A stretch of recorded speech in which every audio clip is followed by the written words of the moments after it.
Welcome to Santa Clarita Weekly, where we cover all things local in Santa Clarita Valley every Saturday morning at 9 on KQRU 107.9. Join hosts Tim Haddock and Sage Rafferty as they uncover the latest news, events, sports highlights, and more, keeping you connected and engaged with what matters most in our hometown.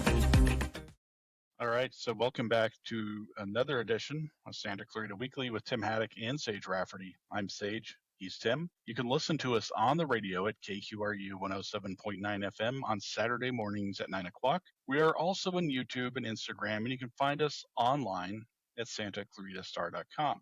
So over 2,000 people showed up to protest President Donald Trump last week in Santa Clarita. In sports, the West Ranch baseball team won 2 games against Valencia and is in first place in the Foothill League. The Saugus softball team won 7 games in a row and is undefeated in the Foothill League. The Dodgers visited the White House, and President Donald Trump is celebrating winning the World Series last year.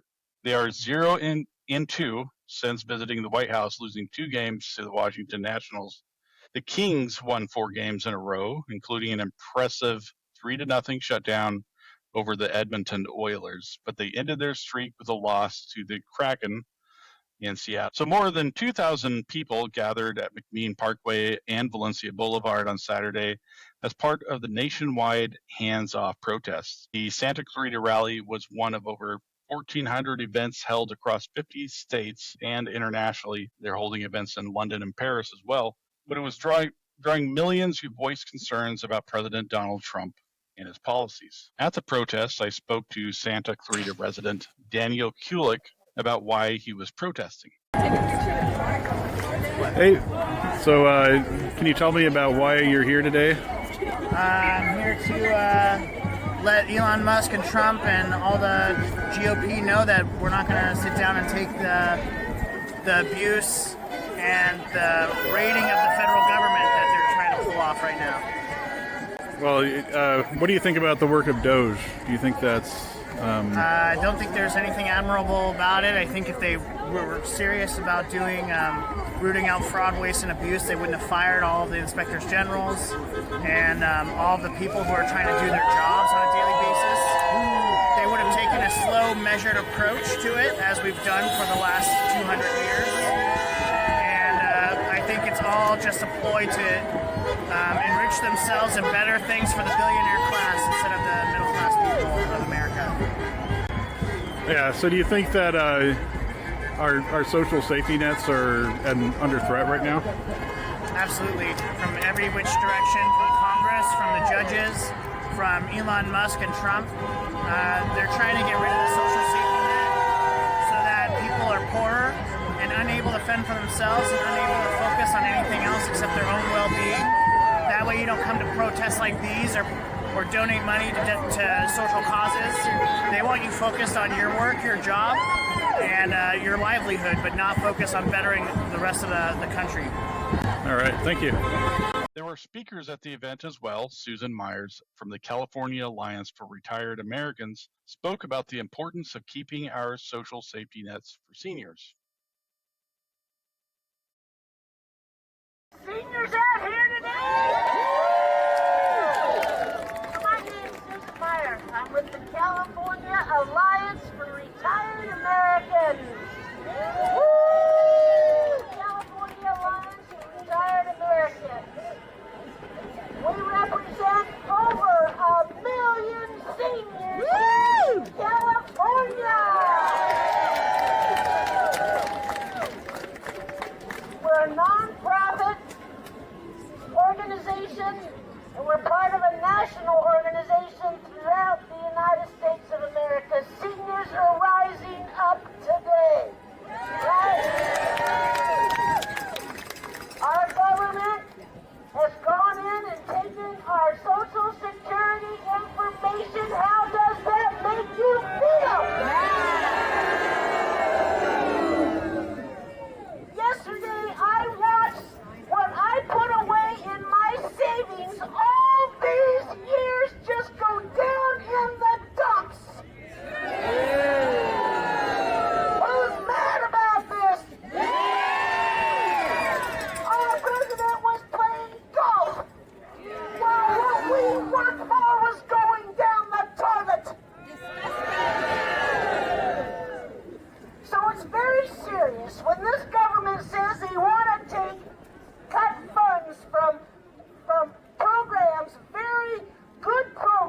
like Social Security, Medicare, Medicaid.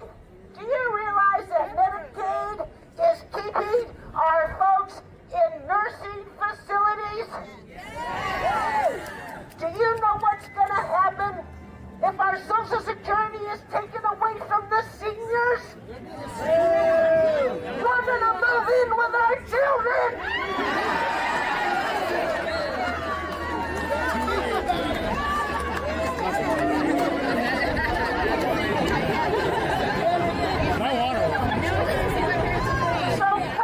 Julie Johnson, a history professor at the College of the Canyons, spoke out against the Trump administration's attempt to rewrite history. Hey, when I was asked to come here today, I'll be honest with you, I was scared.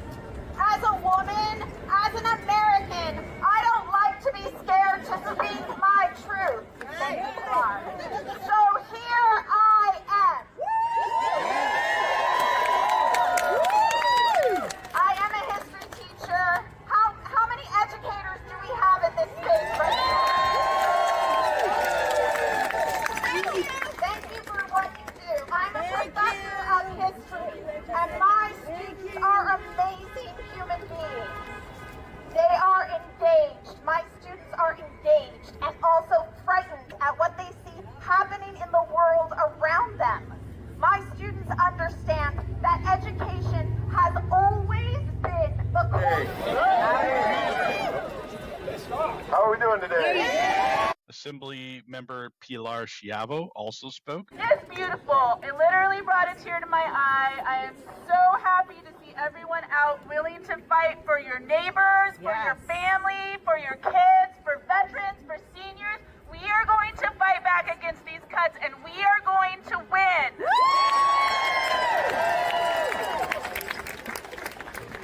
So I want to thank our speakers today, our amazing speakers, highlighting the critical care, the critical issues, the critical things that are on the chopping block if we don't fight back.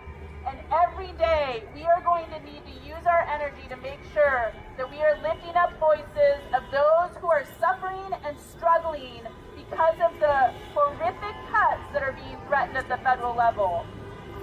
As an assembly member representing the Santa Clarita Valley and San Fernando Valley and Castaic and Valverde, I took an oath to protect and serve our community and uphold the Constitution. And with the actions we've seen from the federal government in just 2.5 months, we have a lot of work ahead of us to make sure that our community is protected and make sure the Constitution is upheld. Let's be clear, and I think we can all agree, that government efficiency and cutting wasteful spending is a good thing. But they are cutting the actual people who do the work to make sure that we're more efficient and that we are doing the work we're supposed to be doing. So that's not what Trump and Musk are doing. In the name of efficiency, they are aiming to cut critical, often life-saving services for veterans, for seniors, for people living with disabilities, for families who are doing their best to just survive and struggling to get by. All to pay for tax breaks for billionaires.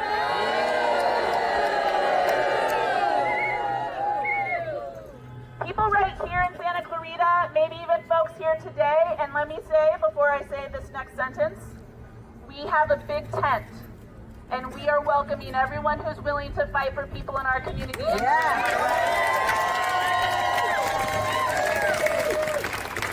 So people here today may have voted for Trump because he promised to help you.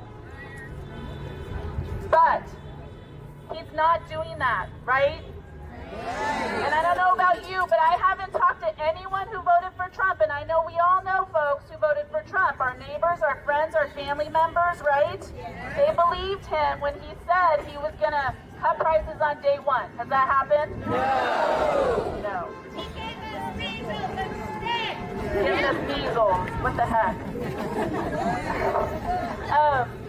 So no one I have talked to said that they voted for the cuts that we're seeing. No one voted for Trump to help billionaires get even richer on the back of hardworking families in our community. and we're not going to stand for it. Am I right? Hey, hold on.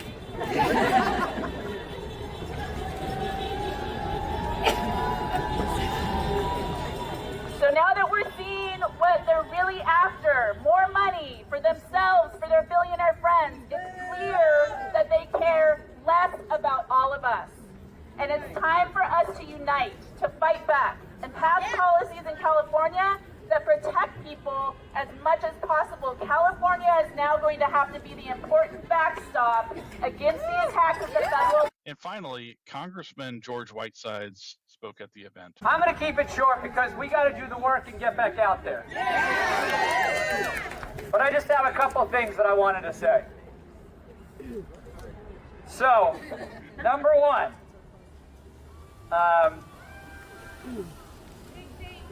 they're cutting 80,000 folks from the VA, but we're going to fight for veterans. They're cutting $888 billion from Medicare, but we're going to fight for those who depend on Medicare. They're breaking Social Security, and they're decimating our retirement plans, but we're going to fight for our seniors. They want to get rid of the Department of Education. But we are going to fight for our students and our teachers. They're cutting thousands of people at the Forest Service, including many of the folks who fought to save our houses in January. But we are going to fight for the firefighters. They're cutting funding for local law enforcement and putting hardened criminals who brutally assaulted officers on January 6th on the streets. But we are going to fight for local law enforcement. They're cutting SNAP and food assistance for those who need it most. But we are going to fight for the most disadvantaged because that's the people that we are. We care about our neighbors. They are laying waste to NASA and NOAA and NSF and NIH and the folks who forecast the goddamn weather, who help cure cancer. But we are going to fight for our scientists.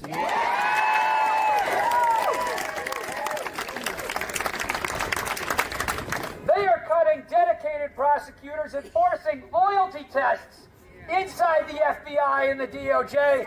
But that's right. But we're going to fight for our brave lawyers and investigators who are going to stand up for the rule of law in this country.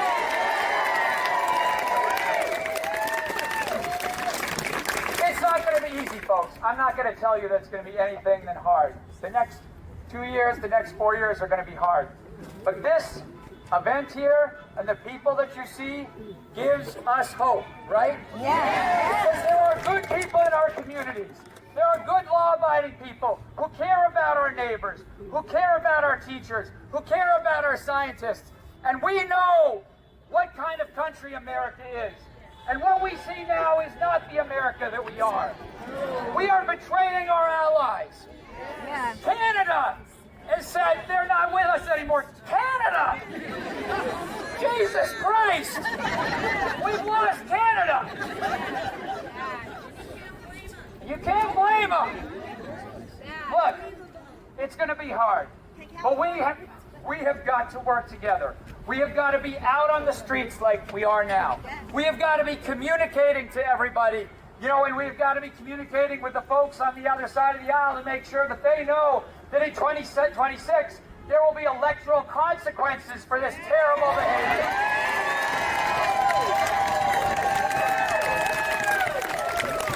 We've got to be fighting in the courts, because actually when we fight back in the courts, we are winning in the courts. And we have got to keep faith that we are a good people, right? You look out here, and we are not what we see in the White House, right? We are a compassionate people. We are a people who takes care of each other. We are a people who respect our allies and who take care of our allies, and we are people who are going to fight for what's good and right in the future. And most of all, we are going to fight for the future of this country. Because, let's be clear, that is what is at stake right now, the future of the United States. And we have to be out there, we have to be strong, peaceful but strong, right? Because this is the most important moment of our lives right now. This is a moment at which things could go either direction. And by being out here today, you are making a statement that you are going to fight for the good path, for democracy, and for your neighbors. And I'm going to be fighting there right there with you in Washington, D.C. We expect to see a lot of rallies and demonstrations this summer. This week, Vermont Senator Bernie Sanders and Congresswoman Alexandria Ocasio-Cortez are coming to Los Angeles in what is expected to be a massive rally. You are listening to KQRU 107.9 FM in Santa Clarita. You can listen to Santa Clarita Weekly on Saturday mornings at 9 and on YouTube, Instagram, or wherever you listen to podcasts. Okay, so let's talk about the Foothill League softball and baseball seasons. They're about midway through their regular seasons. West Ranch and Valencia played in a very exciting game in this last go-round. The West Ranch baseball team won 2 games against Valencia and is in first place in the Foothill League with a 7-1 record. West Ranch won the first game 12-0. The second game went extra innings, with West Ranch scoring 3 runs in the 9th inning to win the game 8-5. West Ranch had a 5-2 lead in the 4th inning, but Valencia scored 3 runs in the bottom of the 4th to tie the score 5-5. Mikey Moore hit a solo home run and was 3 for 4 and scored 2 runs. He also pitched 3 1/3 scoreless innings and struck out 5 for West Ranch.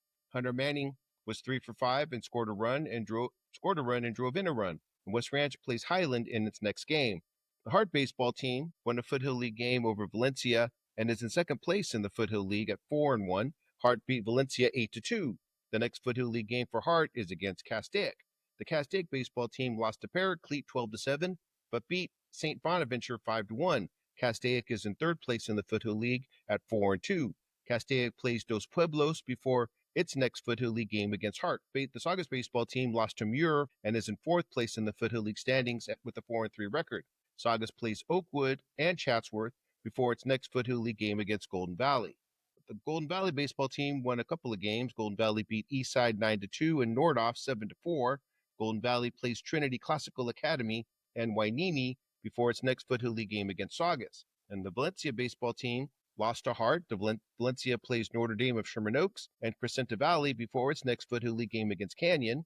The Canyon baseball team lost 2 games to Golden Valley, the first 5-3 and the second 4-1. Canyon plays St. Bonaventure and Calabasas before its next Foothill League game against Valencia. The Saugus softball team is undefeated in the Foothill League. They've been hot. Saugus softball team has won 7 games in a row and is undefeated at 6-0 and in first place in the Foothill League. Saugus shut out Castaic 4-0, then beat San Marcos 10-2 and Dos Pueblos 5-3 in 8 innings. In the game against Dos Pueblos, Saugus scored a run in the 7th inning to tie the score 3-3 and 2 runs in the 8th inning to take a 5-3 lead. Avery Salazar hit a home run and was 1 for 3 with an RBI. Amelia Johnson went 2 for 4 with 2 doubles and drove in 2 runs. The next Foothill League game for Saugus is against Canyon. Valencia softball team beat Golden Valley 19-2, but lost to Granada Hills Charter 14-4. Valencia is in second place in the Foothill League with a 4-2 record. Valencia plays Royal before its next Foothill League game against Hart. The West Ranch softball team beat Hart 13-2 and Golden Valley 20-5. In the game against Golden Valley, Naomi Stoll was 3 for 3 with 2 doubles, drove in 5 runs, and scored 3 runs. Peyton Boyland was 3 for 4 with 2 doubles and drove in 2 runs and scored 3. West Ranch plays Castaic in its next Foothill League game. The Canyon softball team shut out Kennedy 3-0, but lost to Granada Hills 14-0. Canyon and West Ranch are tied for third place in the Foothill League with 3-2 records. Canyon plays Saugus in its next Foothill League game. The Hart softball team lost to Chaminade 6-1 and lost to West Ranch 13-2. Hart plays Valencia in his next Foothill League game. The Castaic softball team lost to Canyon 10-0 and Saugus 4-0. Castaic plays West Ranch in its next Foothill League game. The Golden Valley softball team lost to Valencia 19-2 and lost to West Ranch 20-5. Golden Valley plays Heritage Christian before its next Foothill League game against Castaic. And I'm going to hand it over to Sage to talk about the Dodgers and their visit to the White House. All right, thank you, Tim. So the Dodgers visited the White House and President Donald Trump on their road trip to Washington, D.C. The Dodgers were honored for winning the World Series, but it's been a rough road trip for the Dodgers. After starting 8-0 and in first place in the National League West, the Dodgers lost 4 of their first 5 games on the road trip. They lost 2 games to the Nationals after visiting the White House and dropped to third place in the National League West. The only game the Dodgers won on the road trip was against the Philadelphia Phillies. After visiting the White House, the Dodgers lost to the Nationals later that day, 6-4. Shohei Ohtani hit his 4th home run of the season and had a triple, but it wasn't enough to beat the Nationals. The next day, the Dodgers lost to the Nationals 8-2. It was an ugly game. Justin Wrobleski was called up from the minor leagues to start for the Dodgers. He gave up 8 runs on 8 hits and 3 walks in 5 innings. Kiki Hernandez and Andy Pages each hit solo home runs. The Dodgers have one more game against the Nationals in D.C. before heading home for a weekend series against the Chicago Cubs. So, Tim, what was the significance of the Dodgers' run to a World Series title last October in the context of their current pitching situation? Yes, well, the Dodgers knew that if they had a weakness on their team last year, it was the pitching staff, and it was the starting pitching in particular. They kept a couple pitchers. Tyler Glasnow came back. They have Yoshinobu Yamamoto, who, if he stays healthy, can be probably one of the best pitchers in the league, if not the Dodgers. But they added some new faces. They brought in the Snell, and they brought in Roki Sasaki from Japan to fill out the rotation. But Blake Snell got hurt. We'll talk about that in a minute. But they had to call up some players from the minor leagues. They have to fill in the holes for some spots in the rotation right now. And they're arms that aren't quite ready for the major leagues. We've seen Wrobleski in the past. We saw him a few times last year. He's a good pitcher. He's a good prospect. Not quite the level that Blake Snell is at, but he was serviceable last year, and there's a couple of those arms in the minor leagues that the Dodgers can bring up to fill in some of the gaps when the top pitchers get hurt. But the pitching situation is a lot different. The pitching staff on the Dodgers this year is a lot deeper, but at the same time, it's also a lot more fragile. They have a lot of pitchers who still have a tendency to get hurt, and they're going to have these periods during the season where their top pitchers aren't 100% healthy, and they're going to need to call up those minor league pitchers to fill in those gaps. Yeah, so as you mentioned, Blake Snell was injured. So is there a plan for his recovery? Do we know more about that situation? I don't know that we know more. This is one of those situations where you just need to give him time and rest, and he'll heal. He'll get better. But this has been kind of his MO, to say, the last couple seasons. But when he is healthy and when he's 100%, he looks like the pitcher who was winning Cy Young awards, but he breaks down, and he's older now, and he needs to be a little more careful about his conditioning and his preparation for games. And he's going to have these periods where he's going to be sore, he's going to be hurt, and he's going to need some time to recover and get back in the rotation. So, I don't know that there's any particular plan, any special plan for his recovery.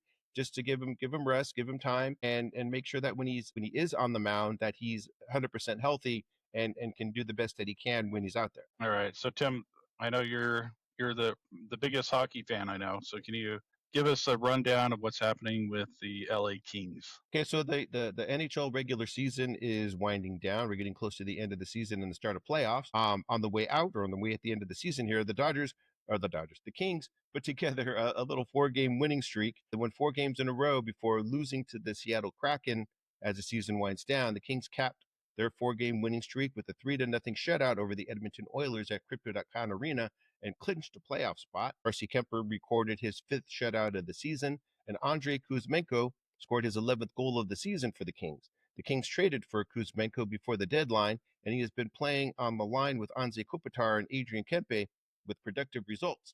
That line has scored 17 goals and has 22 assists in the 16 games together since the trade. But the Kraken snapped the Kings' 4-game winning streak 2-1. Quentin Byfield scored his 20th goal of the season in the first period to give the Kings a 1-0 lead. Kings coach Jim Hiller talked about how his team played against the Kraken. And yeah, the letdown for me was the second period. We just didn't push at all. Didn't forecheck. But no, I thought we started the game. I thought we were really skating, to be honest with you. We were staying on their D, that sort of thing. I think the players that didn't play, I think we missed them.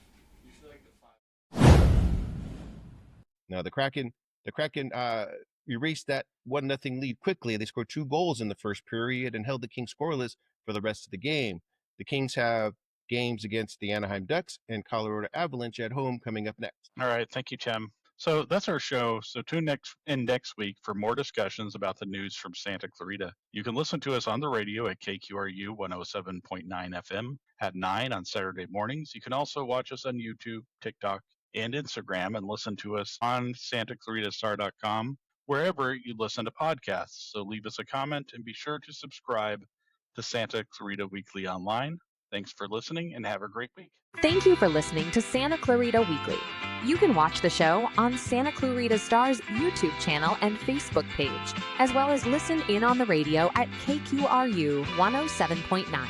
Visit SantaClaritaStar.com for more content and tune in right here to KQRU 107.9. A new voice for Santa Clarita.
As you go about your day, you want to know what's happening to keep you ahead. The Santa Clarita Star has you covered. At SantaClaritaStar.com, you will find stories that you won't find anywhere else. See the local news website everyone is talking about. Visit SantaClaritaStar.com today.